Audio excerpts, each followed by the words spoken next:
요즘 미디어 헤드라인을 보면은 좀 시중금리가 낮아지고 좀 거래량도 늘고 실거래가도 뭐 1, 2억 올라갔다 이런 게 나오더라고요. 네. 그래서 좀 보실 때 뭐 반등의 신호탄 이런 걸로 좀 볼 수 있을까요?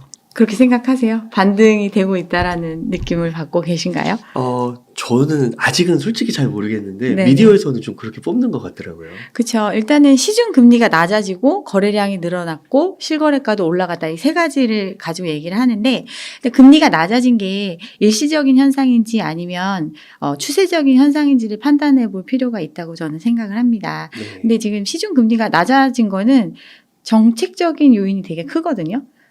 전반적인 시장 금리는 올라가고 있는 게 현재 추세고, 그 상황에서 우리나라 같은 경우는 부동산 시장의 경착륙을 막기 위한 조치로 은행에도 어떤 뭐 금리 부분에 있어서 가계가 어려움을 겪지 않게 해라, 뭐 이런 암묵적인 이런 것들이 있잖아요. 그래서 사실은 수신 금리를 낮추고, 그리고 마진 금리를 낮추면서 그런 형태로 지금 시중의 금리가 낮아진 상황이거든요. 그러니까 굉장히 인위적인 형태로 금리를 낮추고 있다. 그런 상황이 됐고, 그리고 정책적으로도 원래 지금 대출이 워낙 많이 있는 상황에서 대출 규제를 지금 완화해 주면서 대출이 풀어지면서 거래량이 조금 나오고 있는 형태잖아요. 시장에 사람들이 돈이 없는 상태에서 결국은 대출을 활용하지 않으면 부동산 시장으로 들어와 줄 수가 없는데, 이 부분을 정책적으로 지금 풀어주고 있는 상황이기 때문에 일시적으로 거래량이 좀 늘어났다. 근데 그 거래 내역을 보면 초저금매, 그러니까 금매 중에서도 그러니까 급금매 형태의 물건들이 주로 거래가 됐거든요. 네. 이제 그런 식으로 하다 보니까 이제 거래량이 늘었는데, 그럼 이 늘어난 절대적인 수치가 과연 시장 상황에 반등을 줄 정도로 어떤 방향성을 바꿀 정도의 거래량이냐를 또 살펴볼 필요가 네. 있어요. 근데 통상적으로 우리나라 이제 서울 아파트 기준해서 월 평균 거래량이 한 5천 건 정도 되거든요. 뭐 5천에서 7천 건. 네. 그리고 비수기 때는 뭐 한 3, 4천 건 이 정도가 되는데. 비수기가 네. 3,000건이에요? 네네. 그 정도 되는데, 지금 이제 거래량이 최근 한 6개월 정도까지는 1,000건이 안 되는 거래량을 보였어요. 그러니까 그 거래량은 사실은 통상적인 평년의 거래량에 비추어 봤을 때는 굉장히 저조한 수준, 거의 거래가 없다고 볼 수 있고, 그 거래량 안에는 이제 LH나 SH 등에서 이제 미분양 주택의 매입 부분들이잖아요. 그럼 그런 게 수치적으로 다 들어가 있는 숫자거든요. 그러니까 거의 정말 거래가 없는 상황이라고 볼 수 있고, 그 거래량이 이제 반등을 했다. 반등을 해서 뭐 이번 달에는 뭐 2천 건 정도 될 것 같다. 이런 얘기가 나오고 있는 거거든요. 근데 시장이 올라가는 시장에서도 사는 사람이 있고 떨어지는 시장에서도 사는 사람이 있잖아요. 근데 그 거래를 할 수 있는 수요나 어떤 그 양은 굉장히 한정적이잖아요. 네. 정상적인 거래가가 아니라면. 그래서 일시적인 현상으로 저는 생각을 하고 있고, 이게 계속 꾸준히 해서 정말 거래량이 터져준다면 또 어떤 시장에 또 새로운 상황이 오는 거라고 볼 수도 있겠지만, 현 상황에서는 그러기 굉장히 어렵다. 그러니까 그 송파랑 잠실 지역 좀 보면은 많은 분들이 이제 거기에 좀 주목을 하게 되고, 네. 미디어도 거기 기사들이 많이 나오더라고요. 뭐 그쵸? 헬리오시티나 뭐 엘리트나 뭐 이런 아파트들. 그러니까 거기가 이제 뭐 1억, 2억 정도가 올랐다. 그러니까 이거는 이제 금매 거래가 아니라 1, 2억이 높아진 상태에서 거래가 되니까, 그러면은 부분적으로라도 그 송파와 잠실 지역은 조금 반등의 이제 신호가 반등세로 들어가는 거 아니냐. 그렇게 보는 것에 대해서는 좀 어떻게 생각하세요? 왜 송파 지역이 주목이 됐다고 생각을 하세요? 언론에서 왜 송파 지역을 굉장히 많이 다뤘을까요를 생각을 해보면, 네. 어떻게 보면 이거는 우리나라 부동산 지금 시장에서 가장 큰 사업, PF 사업이라고 볼 수 있는 둔촌주공이 자리하고 있는 곳이 송파구라는 특성이 있고, 네. 이게 분양이 굉장히 이슈였잖아요. 굉장히 많은 물량이고, 일반적인 서울의 공급량에 비추어 봤을 때도 한 단지에서 이렇게 많은 공급이 이루어지는, 거의 5천 세대 가까이가 일반 분양되는 정도의 규모이기 때문에 이건 엄청난 물량이거든요. 그럼 이런 물량에 대한 많은 사람들의 관심이 필요하고, 그 사람들이 이 물건을 살지 말지를 판단하는 기준이 되는 거는 이 주변에 비교 가능한 단지들에 비추어서 사람들이 판단을 하잖아요. 그래서 헬리오시티가 근데 가격이 떨어지니까 둔촌주공이 이제 분양이 잘 안 돼. 처음에 분양 청약 경쟁률도 되게 저조했고 이런 이유들이 있었잖아요. 근데 이런 데가 반등한다고 하니까 지금 뭐 무순위까지 갔을 때도 지금 사람들이 좀 관심을 갖고 이런 상황이 벌어져서, 결과적으로 아직 모든 계약률이 밝혀진 건 아니지만 그래도 가까스로 이 물건들을 다 팔 수는 있었던 시장이었다. 그러니까 사실은 어떤 특정 단지에 대해서, 특정 지역에 대해서 사람들이 이렇게까지 관심을 가질 수가 없어요. 그 지역의 시세가 얼마가 올랐다 내렸다 이거를 즉각적으로 시장에서 알기가 어렵거든요. 그 지역에 꾸준한 관심이 있는 사람이 아닌 이상에는. 그렇지만 어떤 송파의 특히나 헬리오시티의 한두 건의 거래는 굉장히 주목받는 네. 상태였잖아요. 근데 이제 이런 것들이 있으니까 또 그걸 보고 그게 올라간다고 하니까 그러면 지금 이 시세나 이런 게 적정 수준이었구나라고 판단을 하시는 분들이 생길 거고 네. 나중에 또 이게 후분양이고 조금 이제 시간 6개월 이 정도만 보유하면 나중에 전매가 가능한 형태로 지금 규제도 풀려 있는 상태니까 조금이라도 나는 이익을 볼 수 있지 않을까 이런 투자의 개념으로 또 생각하신 분들이 굉장히 많이 무순히 청약에 도전을 하셨거든요. 네. 이런 게 다 작용을 했다라고 저는 생각을 합니다. 네. 혹시 그 둔촌주공 네. 그 32평 9평 기준으로 네. 옵션 포함해서 한 14억 15억 했다고 하더라고요. 15억 정도 했죠. 15억. 네. 네. 입주 시기에 네. 마이너스 피가 나올 수도 있다고 보세요. 그러니까 지금 많이들 판단하는 게 그랬기 때문에 사실은 초창기에 분양이 안 된 거잖아요. 네. 이게 특히나 실수요자 위주로 청약할 수 있는 청약 단계에서 그 판단을 해야 되는데 내가 과연 이거를 가격이 떨어지는 걸 감수하면서까지 좀 구조적으로도 문제가 있는 이런 물량을 분양받을 필요가 있을까? 주변에 더 이미 바로 당장 입주할 수 있는 아파트를 1억만 더 주면 살 수 있는 시장에서 이런 판단들을 했기 때문에 사실은 청약이 그렇게 성공적으로 이루어지진 않았거든요. 가격 자체가 워낙 높으니까.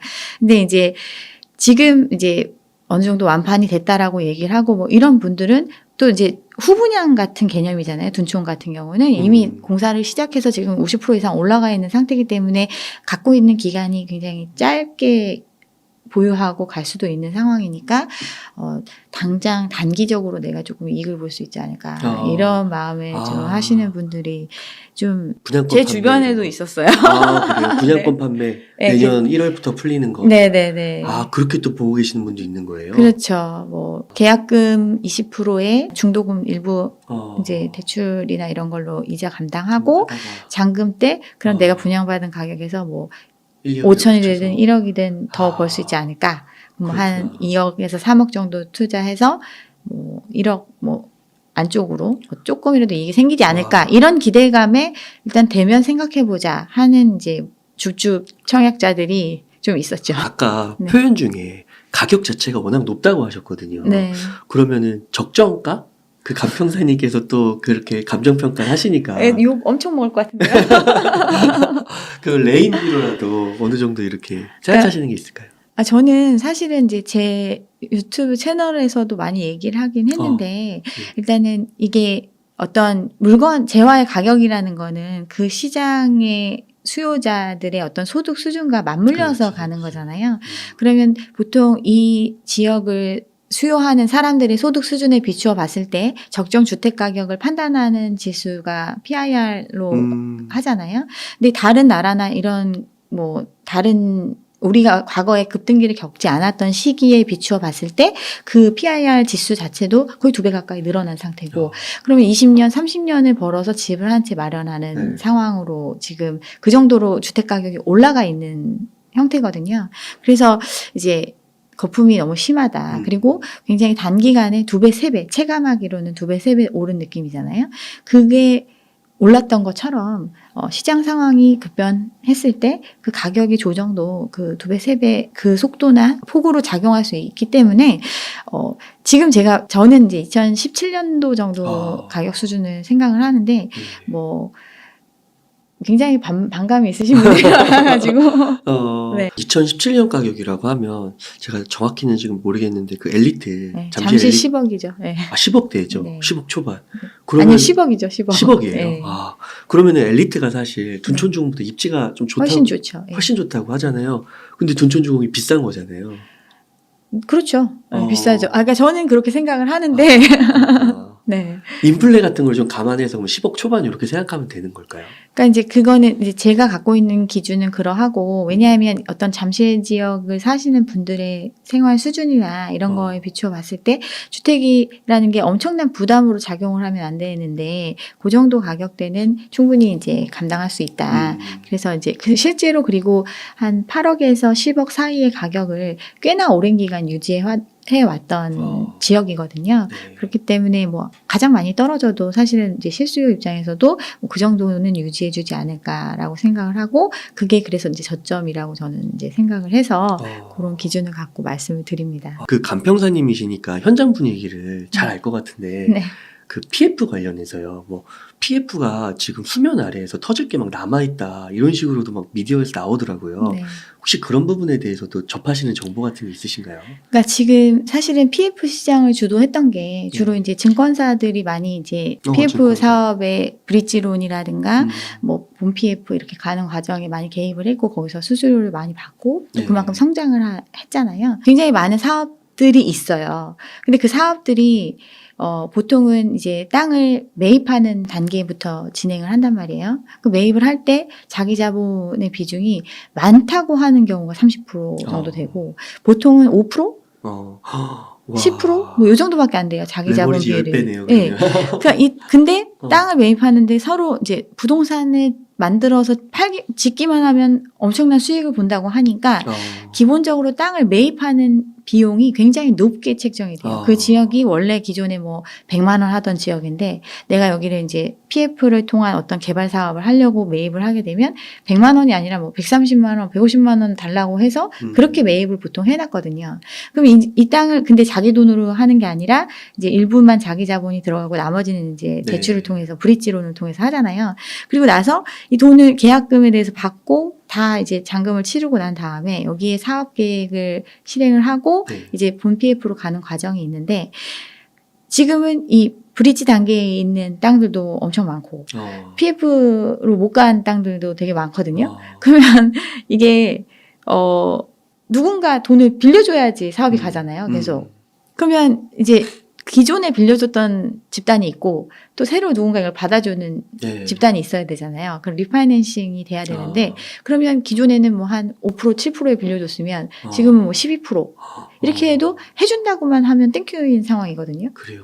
그러니까 연장이 되기만 하면 네. 일단 몇 개월은 또 연명할 수 있잖아요. 이렇게 있는 물건들이 굉장히 많거든요. 근데 이게 연명을 하더라도 안 될 것 같은 사업장들은 이제 공매나 뭐 이런 조금 더 자금력이 있는 회사가 땅을 인수할 수 있게끔 이런 과정으로 가기 위해서 지금 준비 단계 뭐 이런 상황이고, 지금 이제 PF 시장이 문제라고 하는 이유가 그만큼 자금이 돌질 않기 때문인 거거든요. 그러니까 시장의 유동성이 축소되는 상황이잖아요. 축소되는 상황인데, 그러면 시장이 부동산 시장만 있는 게 아니잖아요. 그렇죠. 다른 뭐 우량한 회사들도 있고 막 회사채도 있고 막 이렇게 있는데, 누군가 이제 돈을 빌려줄 사람이 여기다 빌려줄 수도 있고 저기다 빌려줄 수도 있잖아요. 근데 부동산이 제일 어떻게 보면 위험도가 있는 사업이잖아요. 네. 그 PF라는 게. 그러니까 여기에 돈이 안 가는 거예요.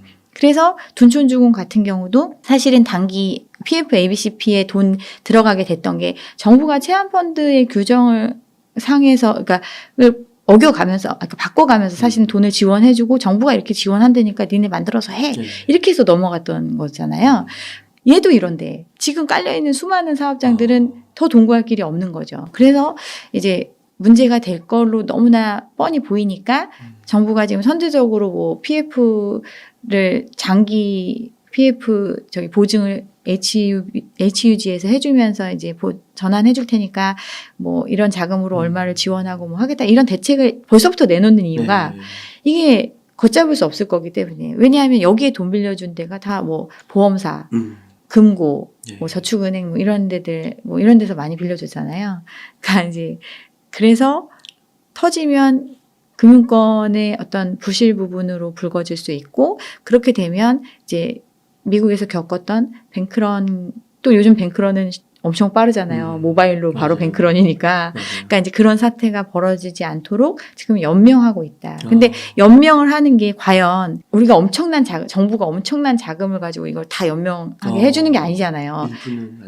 일부밖에 못 하는 거죠.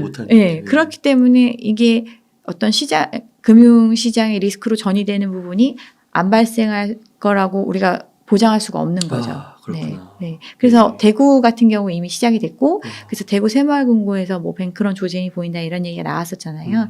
그것도 대구에서 대구 새마을금고에서 이제 일부 돈을 빌려준 PF 사업이 부실이 확정이 된 거죠. 부실화되는 게. 부실이 되면 이 부실을 충당하기 위한 충당금을 쌓아야 되잖아요. 금고 자체에서도. 근데 그거를 그 지방 단위에서 자기들은 그거 쌓으면 아예 또 등급이 떨어져 버리니까 못하겠다. 뭐 이러면서 이제 법정 싸움을 하고 뭐 이런 과정에 있거든요. 네. 그럼 여기에 계속 돈을 맡겨야 되느냐. 음. 사람들의 불안감이 자극이 되고 그럼 뱅크런이 오는 거고. 네.